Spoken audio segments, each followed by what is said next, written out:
Hey there, and welcome to my latest video. Today I'm going to be talking about my 3 favorite tools I use in my mixed media artwork. If you like the video, please give me a thumbs up or subscribe below so you'll know when the next video comes out. Thanks a lot for watching and have a great day. So my first favorite supply to use for my mixed media works is using a medium. So there's a lot of different mediums. Now, I specifically use mediums to adhere my papers to my general substrate of whatever I'm using, whether it's canvas or heavy-duty mixed media paper, which this is, or any other kind of whatever you're working on. I tend to use either a gloss medium, or I don't like generally using matte because I feel like it can tend to dull out the colors, but it depends on what effect you're going for. So if you're using it as an adherence underneath your papers, you can use any medium that there is. If you are going to put it on top, which I always recommend when you're using paper that you don't know is going to yellow or be archival, then I would suggest putting it on top. So I always put it on top. I kind of give it a coat. So I don't like to go totally glossy and I don't like to go totally matte. So I tend to pick a satin in between. Now if you don't have satin, this one's matte, this one's gloss, you can actually mix them together if kind of they're the same. Now this is a fluid medium, so it's easier to kind of just squirt on and use. This one is a gel. They're the same, they have the same effect. They are just used differently in respect to what you're actually putting down. So I would suggest using a gel for heavier papers, something like this. This is just a piece of collage paper that I made from painting.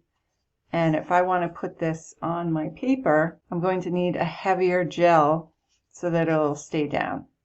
But if I'm using something like this, which is basically scrapbook paper, you can easily use any of the mediums. I have regular matte medium, I have a soft gel that's a gloss, I have a matte gel, which that kind of can get a little cloudy when it dries, and then I have a gloss fluid medium. So I like to experiment with all the different kinds and just see what different kinds of effects they have.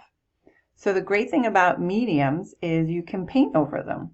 I really love their versatility to glue everything down, and then when you put paint on top, not notice a difference in the texture or the, I guess, just the quality.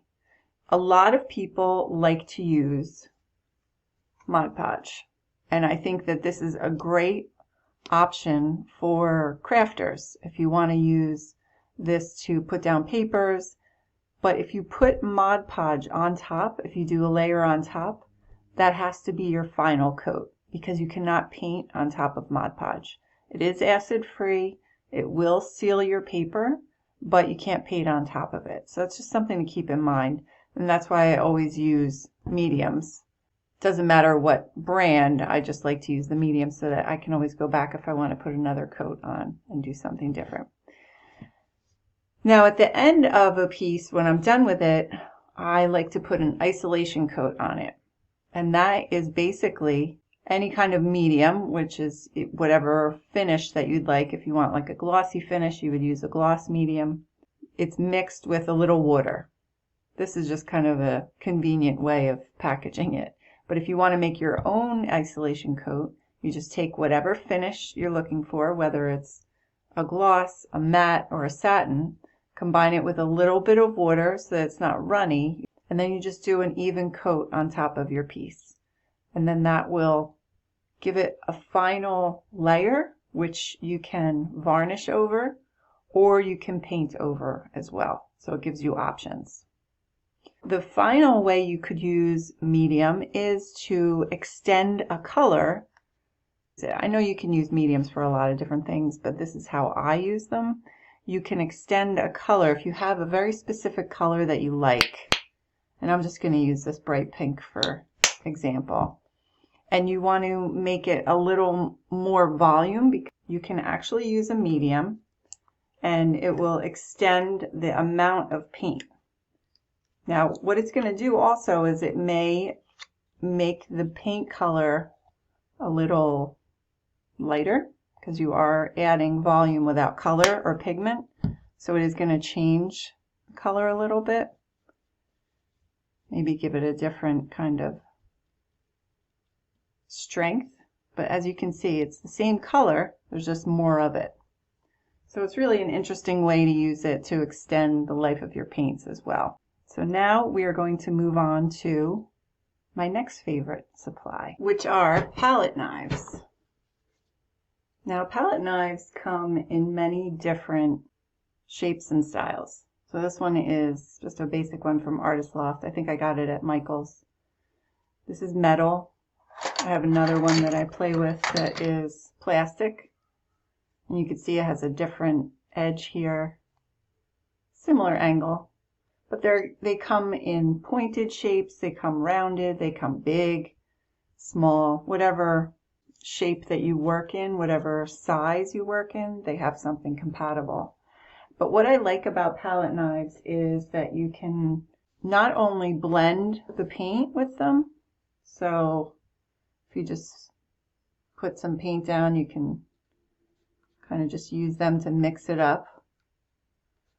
But you can also use it in a creative way to apply it. So I like to just get a little on the knife and drag it across. So it creates kind of an interesting effect that you can't get from a paintbrush. And it's kind of a fun way to put down layers that you're not really sure how it's going to show up, but it's interesting. You can always use it to carve in, do things like that. So the palette knife is really versatile to use for combining paints and also painting.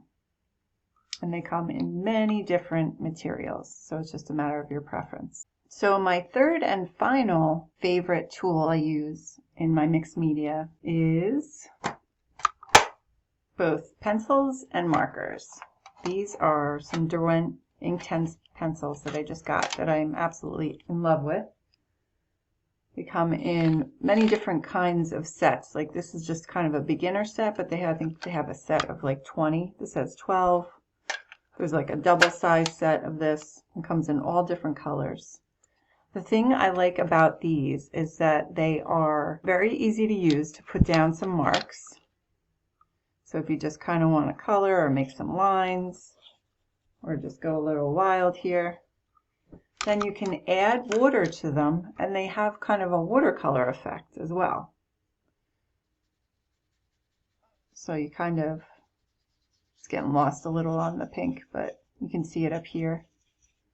So I think the more intense you go,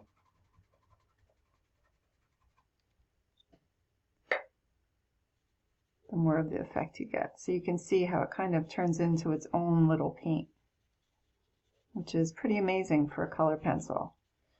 And the more interesting part about this is that when they dry, they're permanent.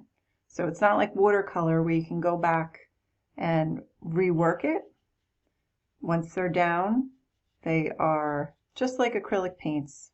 You can't really play with them anymore. You can paint over it, but you're not going to be able to rework this area.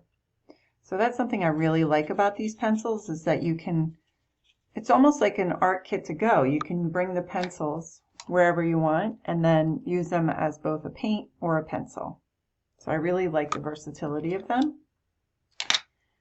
And then the other supply that I really love are the Posca paint pens. If you've never seen these, they are, I would say they're between $3 and $4 a piece depending on where you buy them. They have many different shaped heads. So this one is a bullet shape and it is 0.9 to 1.3 millimeters. But I love making marks with these paint pens because they go over everything. This is wet that I'm doing it on. But it's basically acrylic paint in a pen. So you can draw, you can, get a little thicker with your lines. And then when they're done, it looks like you used paint. And they can go over paint, they can go under paint. They're very, very versatile. And I just really love all the different colors they come in. They have, this is kind of like a more of a pastel set. I have like hot pink here, light pink, some teal and turquoise.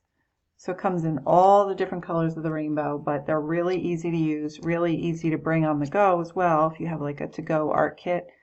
And they make wonderful marks that don't run and are permanent. So it's just like having paint in a pen. And I feel like these are the best way for me that I make marks on top of my piece when I'm done painting and collaging and whatever pieces I'm going to add. So it's a great way to kind of finish. A lot of times I'll use a white Posca marker to kind of outline things that I want to draw attention to.